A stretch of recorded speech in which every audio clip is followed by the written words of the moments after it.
企业、牺牲中小企业、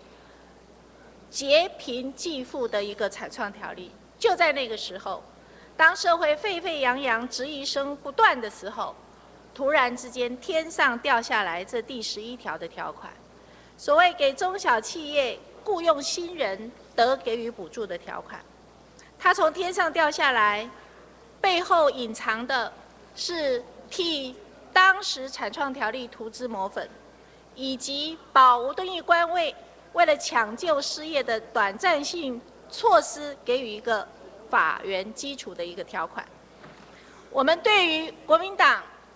要建立一个可大可久的未来国家经济发展的重要的法案，竟然是用这种态度在立法，我们深感不耻。请问，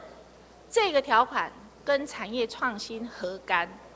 没有错，为了短期的就业的需要，我们事实上已经有许许多多短期措施可以来实行，把应该要用短期措施的政策业务变成一个长期立法的一个政策体系，基本上这种逻辑的谬误我们看不下去。我们知道，其实政府因应金融危机以来，许许多多短期就业的措施已经到了应该要检讨的时候。这个检讨是应该要去看说，政府利用这些短期就业的措施，到底对整个劳动力的市场是帮助了劳工，还是残害了劳工？22K 对于压低工资我们所造成的一个反应，以及这种短期就业的措施它所造成的轮流失业的一个现象，都在市政府的劳动主管部门应该要以中期的、长期的或者是短期的效益给予评估的时候，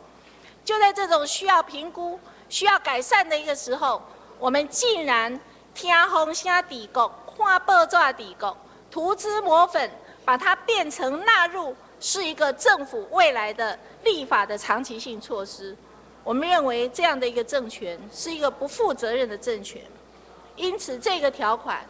将会是今天如果3读通过了这个产创条例，将会是产创条例里头最大的一个污点。